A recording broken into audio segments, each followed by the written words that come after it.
विपक्षियों की काफी कोशिशों के बाद भी सत्ता में एनडीए की तीसरी बार सरकार बन गई और इस बार के चुनाव के नतीजों के बाद सभी की नजरें बिहार के सीएम नीतीश कुमार और टीडीपी नेता चंद्रबाबू नायडू पर टिकी हुई थी।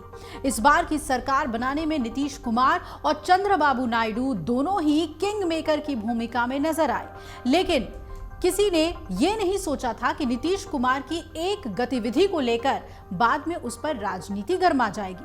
राजनीतिक रणनीतिकार प्रशांत किशोर ने बिहार के मुख्यमंत्री नीतीश कुमार के एक एक्शन को आड़े हाथों लेते हुए बिहार का अपमान तक बता दिया है।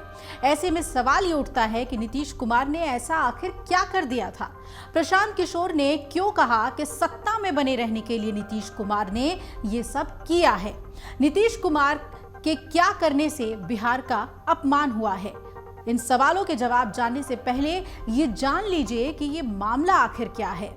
दरअसल मामला ये है कि शपथ ग्रहण से एक दिन पहले एनडीए ने अपने घटक दलों के साथ एक बैठक बुलाई थी, जिसमें पीएम मोदी, गृह मंत्री अमित शाह, बिहार के सीएम नीतीश कुमार, टीडीपी नेता चंद्रबाबू नायडू समेत सभी नवनिर्वाचित विधायक शामिल हुए थे।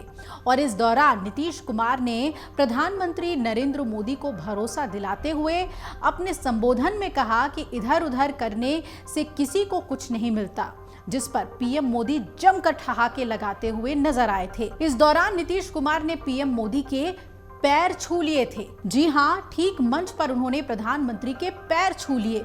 इसी घटना पर प्रशांत किशोर ने सीएम नीतीश पर बड़ा आरोप लगाते हुए कहा है कि उन्होंने ऐसा सिर्फ और सिर्फ सत्ता में बने रहने के लिए किया और पीएम के पैर छू लिए। प्रशांत किशोर ने आगे कहा कि लोग मुझसे पूछते हैं कि मैं नीतीश कुमार की आलोचना क्यों कर रहा हूं, जबकि मैंने उनके साथ बहुत काम किया है। उस समय वो अलग व्यक्ति थे, उन्होंने अपने अंतरात्मा को बेचा नहीं था, जबकि मैंने उनके साथ पहले भी काम किया है। उस समय वो अलग व्यक्ति थे, उनकी अंतरात्मा को बेचा नहीं गया था।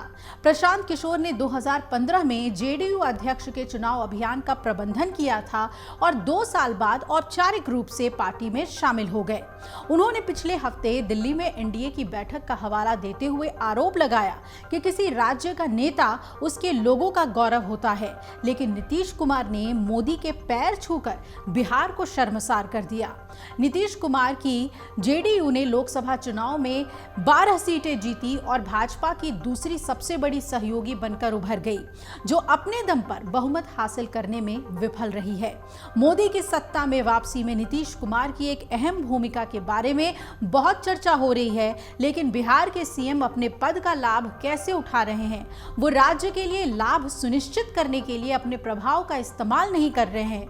वो ये सुनिश्चित करने के लिए पैर छू रहे हैं कि 2025 में विधानसभा चुनावों के बाद भी वो बीजेपी के समर्थन से सत्ता में बने रहें।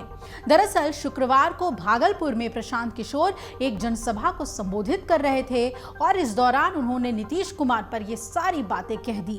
हालांकि आपको बता दें कि प्रशांत किशोर पहली बार 2014 में मोदी के शानदार सफल लोकसभा चुनाव अभियान को संभालने के बाद ही सुर्खियों में आए थे। 2021 में जब उन्होंने राजनीतिक परामर्श देना छोड़ दिया था, तो तब तक किशोर ममता बनर्जी, अरविंद केजरीवाल और जगन मोहन रेड्डी सहित कई हाई प्रोफाइल राजनेताओं के लिए काम कर चुके थे, लेकिन नीतीश कुमार पर वो लगातार हमलावर रहे हैं पिछले कुछ दिनों में। और इस बार तो उन्होंने नीतीश को ये तक कह दिया कि नीतीश ने बिहार को शर्मसार किया है प्रधानमंत्री के पैर छूकर। अगर आप ये वीडियो YouTube पर देख रहे हैं तो हमारे चैनल को सब्सक्राइब करें और बेल आइकन को दबाना ना भूलें। अगर आप Facebook पर ये वीडियो देख रहे हैं तो हमारे पेज को लाइक करें।